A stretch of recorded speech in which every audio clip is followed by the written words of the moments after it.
എല്ലാവർക്കും സ്വാഗതം. അപ്പോൾ ഇന്ന് നമ്മൾ നാടൻ രീതിയിലുള്ള 2 പ്രിപ്പറേഷൻസ് ആണ് ചെയ്യാൻ പോകുന്നത്. തനി നാടൻ രീതിയിൽ. അപ്പോൾ മത്സ്യ ഫിഷറീസിൽ നിന്ന് നമുക്ക് നല്ല അയില, പലിഞ്ഞേലൊക്കെ ഉള്ള അയിലയാണ്. അപ്പോൾ പലിഞ്ഞേലൊക്കെ ഞങ്ങൾ വറുത്തു. എന്നിട്ട് നമ്മൾ നാടൻ രീതിയിൽ ആ മീൻ വെച്ചിട്ട് പ്രിപ്പയർ ചെയ്യാൻ പോവാണ്. മത്സ്യ ഫിഷറീസ് പറഞ്ഞ തൃശ്ശൂരുള്ള സ്ഥാപനമാണ്. മത്സ്യം ക്ലീൻ ചെയ്ത് കട്ട് ചെയ്ത് നമ്മുടെ വീടുകളിൽ എത്തിച്ചു തരും. അതിന് പ്രത്യേകിച്ച് ഡെലിവറി ചാർജസ് ഒന്നുമില്ല. അപ്പോൾ അവരുടെ ഡീറ്റെയിൽസും ഫോൺ നമ്പറും എല്ലാം ഞാൻ ഡിസ്ക്രിപ്ഷൻ ബോക്സിൽ കൊടുക്കാം. പിന്നെ നമ്മൾ വേറെ ഒരെണ്ണം പ്രിപ്പയർ ചെയ്യാൻ പോകുന്നത് സാധനം മത്തിയിലൊപ്പം എപ്പോഴും പെട്ടെന്ന് ഓർമ്മ വരുന്ന കോമ്പിനേഷൻ ഏതാ? കപ്പപ്പുഴുക്ക്, കൊള്ളി പുഴുങ്ങിയത്. ആ ഒരു പ്രിപ്പറേഷൻ. അപ്പൊ സാധാരണ കൊള്ളി പുഴുങ്ങുക അല്ലെങ്കിൽ കപ്പ മരച്ചി വേവിച്ചതെന്നും കപ്പ പുഴുക്ക് എന്നൊക്കെ പറയുന്ന ആ സംഭവത്തിന്റെ കൂടെ യോജിക്കുന്ന രീതിയിലുള്ള മത്തിക്കറിയാണ്. നാടൻ മത്തിക്കറിയാണ്. നല്ല സ്പൈസി ആയിട്ടുള്ള മത്തിക്കറിയാണ് നമ്മൾ ഉണ്ടാക്കാൻ പോകുന്നത്. അപ്പൊ വീഡിയോ മുഴുവനായിട്ട് കാണാം. വീഡിയോ കണ്ട് ഇഷ്ടമായെങ്കിൽ ഷെയർ ചെയ്യുക, ലൈക്ക് ചെയ്യുക, കമന്റ് ചെയ്യുക. അതുപോലെ സബ്സ്ക്രൈബ് ചെയ്യാതെ കാണുന്നവരുണ്ടെങ്കിൽ എന്തായാലും ഒന്ന് സബ്സ്ക്രൈബ് ചെയ്യുക. അപ്പൊ നമ്മുടെ 2 പ്രിപ്പറേഷനും സൈഡ് ബൈ സൈഡ് ആയിട്ട് ചെയ്യാം. അപ്പൊ ആദ്യം തന്നെ ഞാൻ നമ്മുടെ കൊള്ളി ഉണ്ടല്ലോ, കൊള്ളി വേവിക്കുന്നതിന് മുമ്പ് നമ്മൾ ആദ്യം തൊലിയൊക്കെ കളഞ്ഞ് കഴുകി, അത് കഴിഞ്ഞിട്ട് പിന്നെ ചെറിയ ചെറിയ കഷ്ണങ്ങളാക്കി നുറുക്കി പിന്നെയും നന്നായിട്ട് കഴുകി കുക്കറിലോ അല്ലെങ്കിൽ നമ്മുടെ വേറെ പാത്രത്തിൽ, അത് നിങ്ങളുടെ സൗകര്യം പോലെ ചെയ്യാട്ടോ. അത് നമ്മൾ നല്ല പാത്രത്തിലൊക്കെ ഇട്ട് വെള്ളമൊക്കെ ഒഴിച്ച് കുറച്ച് മഞ്ഞളും ഉപ്പൊക്കെ ഇട്ടിട്ട് വേവിച്ചിട്ട് ഞാൻ ഇങ്ങനെ ഉടച്ച് വെച്ചിട്ടുണ്ട് ചട്ടി. അപ്പോൾ എന്തായാലും ഞാൻ പിന്നെ കാണിച്ചില്ലേ എന്ന് ചോദിക്കേണ്ടതെന്ന് വെച്ച് കഴിഞ്ഞാൽ, കാണിക്കാത്തതിന്റെ കാരണം എന്താന്ന് വെച്ച് കഴിഞ്ഞാൽ, നമ്മൾ മുൻപ് കൊള്ളിയിലെ കുറേ പ്രിപ്പറേഷൻസ് ചെയ്തിട്ടുണ്ട്.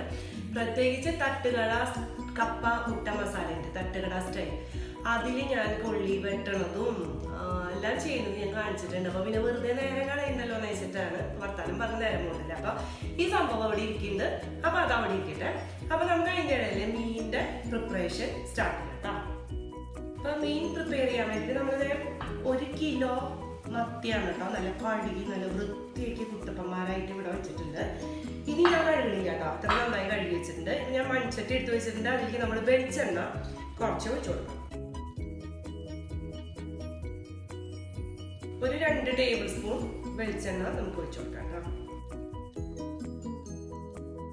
അപ്പൊ എണ്ണ ചൂടായി കഴിഞ്ഞാൽ നമുക്ക് കടുക് ഇട്ട് കൊടുക്കാം. അതിന് മുമ്പ് ഞാൻ അളവുകൾ ഇതൊന്ന് പറയാം കേട്ടോ. ഒരു 10 വെളുത്തുള്ളി ഞാൻ അരിഞ്ഞു വെച്ചിട്ടുണ്ട്. പിന്നെ വലിയൊരു കഷ്ണം ഇഞ്ചി, അതൊന്ന് ചതച്ച് വെച്ചേക്കണം കേട്ടോ. അരിഞ്ഞു വെച്ചാലും കുഴപ്പമില്ല. പിന്നെ 10 ചെറിയ ഉള്ളി ചെറുതായിട്ട് ഞാൻ അരിഞ്ഞു വെച്ചിട്ടുണ്ട്. പിന്നെ കുറച്ച് കറിവേപ്പിലും കൂടി വേണം കേട്ടോ. എണ്ണ ചൂടായിട്ട് 1/2 ടീസ്പൂൺ കടുകാണ് ഞാൻ ഇട്ട് കൊടുക്കുന്നത്.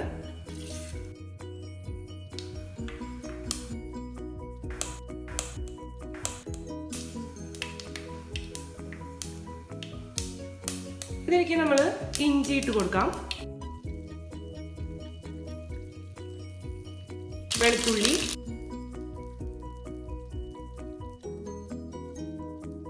ഉള്ളി, ചെറിയ ഉള്ളി തന്നെ എടുക്കാം കേട്ടോ. കുറച്ച് കറിവേപ്പില ഒന്ന് മൊരിഞ്ഞു വരട്ടെ കേട്ടോ.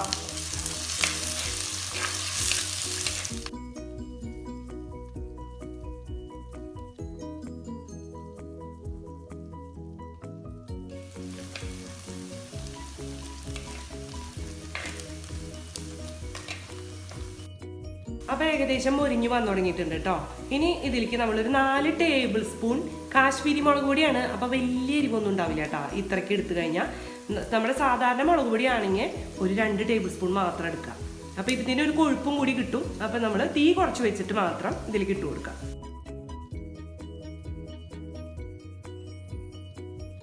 ഒരു ടീസ്പൂൺ മഞ്ഞൾപ്പൊടി,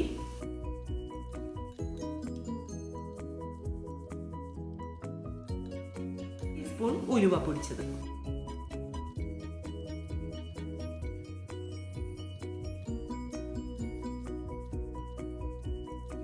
5-8 ഇതുപോലത്തെ പീസ് കൊടംപുളി ഞാൻ വെള്ളത്തിൽ കുതിർത്തിട്ടുണ്ട് കേട്ടോ. നന്നായി കഴുകിയിട്ട് കുതിർത്തിട്ടുണ്ട്. അപ്പൊ വെള്ളത്തോട് കൂടി തന്നെ ഇതിലേക്ക് നമുക്ക് ഒഴിക്കാം.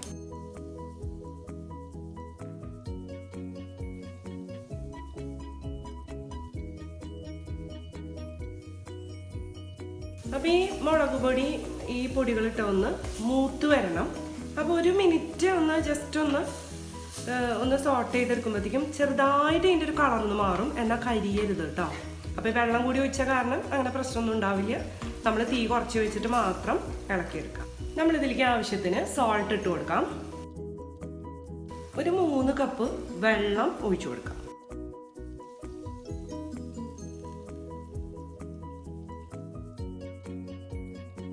ഇത് നന്നായി ഇളക്കി കൊടുക്കുക. നന്നായിട്ടൊന്ന് തിളച്ച് വരണം.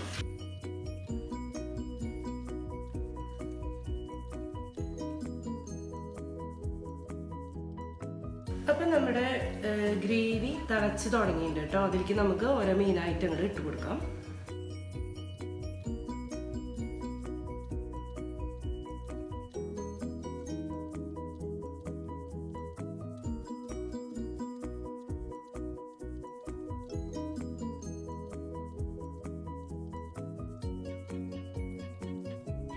ഇനി നമ്മൾ മീൻ കുക്കാവണ വരെ മൂടി വെച്ചിട്ട് വേവിക്കാം. അപ്പം മീഡിയം ടു ലോ ഫ്ലെയിമിൽ വെച്ചിട്ട് ഇത് തിളച്ച് വന്ന അതിലേക്ക് മാറ്റിയിട്ട് ഒരു 4-5 മിനിറ്റ് കഴിഞ്ഞിട്ട് നമുക്കൊന്ന് നോക്കി നോക്കാം. അപ്പം മീൻ കറി തിളയ്ക്കുന്ന സമയത്ത് നമുക്ക് നമ്മുടെ കപ്പപ്പുഴുക്കിൻ്റെ പ്രിപ്പറേഷൻ ചെയ്യാം. അതിന് വേണ്ടിയിട്ട് ഞാൻ അവിടെ ഒരു കപ്പ് നാളികേരം ചിരകിയത് എടുത്തു വെച്ചിട്ടുണ്ട്. ഒരു 2 നുള്ള് ജീരകം കേട്ടോ, നല്ല ജീരകം. പിന്നെ കുറച്ച് കറിവേപ്പില, ഒരു 4-5 ഇതള് മതി. 3 പച്ചമുളക്, ഒരു 4-5 ചെറിയ ഉള്ളി, ഒരു കുഞ്ഞു കഷ്ണം ഇഞ്ചി. കണ്ട, ഇത് എല്ലാം കൂടിയിട്ട് നമുക്കൊന്ന് ഒതുക്കിയെടുക്കണം മിക്സിയുടെ കപ്പിലിട്ട്. നന്നായി അരയണ്ട, ഒന്ന് ജസ്റ്റ് ഒന്ന് ഒതുക്കിയെടുക്കാന്നുള്ളൂ.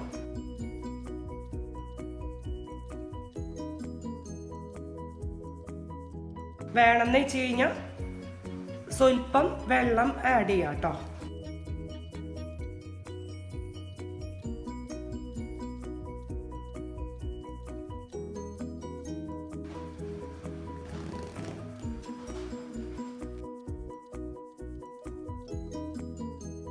അപ്പം ഞാൻ നമ്മുടെ കോക്കനട്ട് ഇതുപോലെ ഒതുക്കി കൊണ്ടുപോട്ടെ. അപ്പോൾ ഞാൻ പറഞ്ഞിട്ട് നേരത്തെ ജസ്റ്റ് ഒന്ന് ഒതുക്കിയിട്ടുള്ളൂ, അധികം അരച്ചിട്ടില്ല. ഈ രീതിയിൽ വേണം നമ്മൾ ചെയ്യാൻ കേട്ടോ.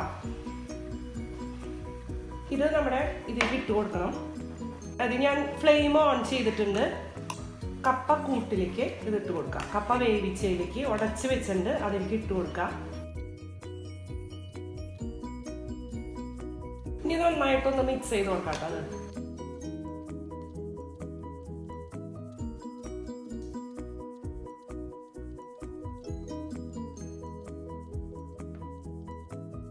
ഇപ്പൊ എല്ലാ ഭാഗത്തേക്കും ഈ അരപ്പ് എത്തിയിട്ടുണ്ട് കേട്ടോ. ഇനി നമ്മളിത് അടച്ചു വെച്ചിട്ട് മീഡിയം ടു ലോ ഫ്ലെയിമിൽ വെച്ചിട്ട് ഒരു 2-3 മിനിറ്റ് ഒന്ന് കുക്ക് ചെയ്യണം.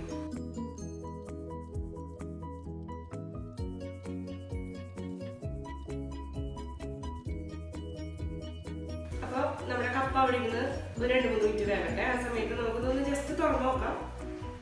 ഒന്ന് ജസ്റ്റ് ഒന്ന് ഇളക്കി കൊടുക്കാം. അതായത് നന്നായി ഇളക്കണ്ട, അല്ലെങ്കിൽ ചട്ടി പിടിച്ചിട്ടൊന്ന് ട്വിസ്റ്റ് ചെയ്ത് കൊടുത്താൽ മതി. അതൊക്കെ ഒന്ന് തിരിച്ചു കൊടുത്താൽ മതി കേട്ടോ.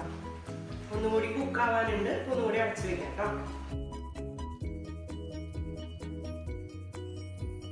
അപ്പൊ നമ്മുടെ കപ്പ നമ്മള് ഫ്ലെയിം ഓഫ് ചെയ്യാൻ പോകാം. അതൊക്കെ ഒന്ന് കൂടി 2-3 മിനിറ്റ് ആയിട്ടുണ്ട്.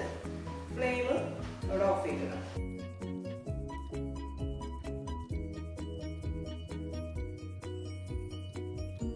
നമ്മുടെ മീൻ എന്തായി നോക്കാം. മീനൊക്കെ വെന്തിട്ടുണ്ട് കേട്ടോ. എണ്ണയൊക്കെ ചെറുതായിട്ടൊന്ന് തെളിഞ്ഞു വന്നു തുടങ്ങിയിട്ടുണ്ട്. പാകമേവായിട്ടുണ്ട് കേട്ടോ.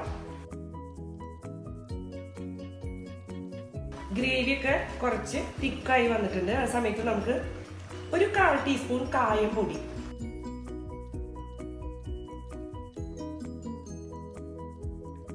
കറിവേപ്പില കുറച്ചധികം കേട്ടോ ഇട്ട് കൊടുക്കാം. എന്നിട്ട് ജസ്റ്റ് 1 മിനിറ്റ് ഒന്ന് മൂടി വെക്കാം. ഫ്ലെയിം ഓഫ് ചെയ്യുന്നതിന് മുമ്പ് 1 മിനിറ്റ് മൂടി വെച്ചിട്ട്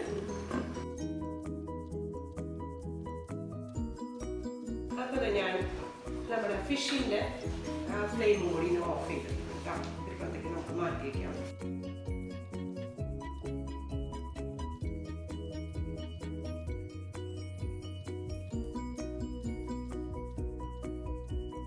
നമ്മുടെ ഫിഷിൻ്റെ പ്രിപ്പറേഷൻ കഴിഞ്ഞു. അപ്പോൾ നമ്മളിവിടെ മാറ്റി വെച്ചിട്ടുണ്ട്. അടച്ച് തന്നെ കുറച്ച് നേരം ഇരിക്കട്ടെ.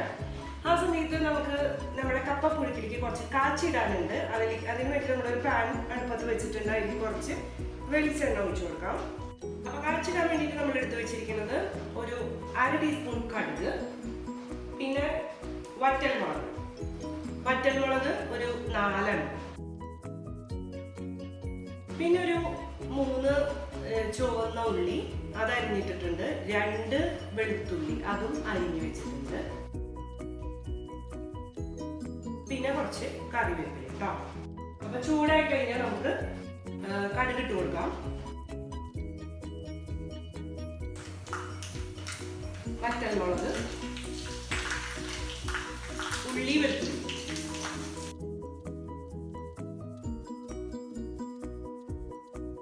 കറിവേപ്പില.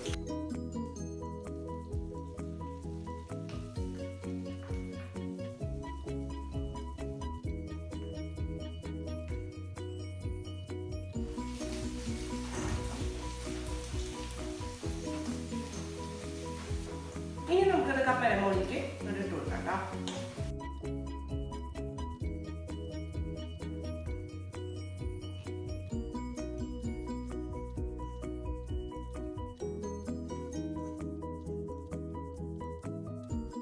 പിന്നെ ഈ കോമ്പിനേഷൻ എന്ന് പറഞ്ഞു കഴിഞ്ഞാൽ എല്ലാവർക്കും വായില് വെള്ളം വരുന്ന ഒരു കോമ്പിനേഷൻ തന്നെയാണ്.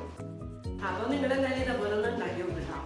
ഈ മഴക്കാലത്തൊക്കെ എന്ന് പറഞ്ഞു കഴിഞ്ഞാൽ സൂപ്പറാണ് സംഭവം അല്ലേ. നല്ല കൊതി വരുന്നില്ല. നമ്മുടെ മെറ്റാബോളിസം ഒക്കെ കൂട്ടി തരുന്ന ഒരു വിഭവമാണ്. നല്ല എരിവും പുളിയൊക്കെ പിടിച്ച നല്ല മത്തി, നല്ല സൂപ്പർ കപ്പപ്പുഴുക്കും. അപ്പൊ അടുത്ത വീഡിയോയിൽ കാണാം. ബൈ.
you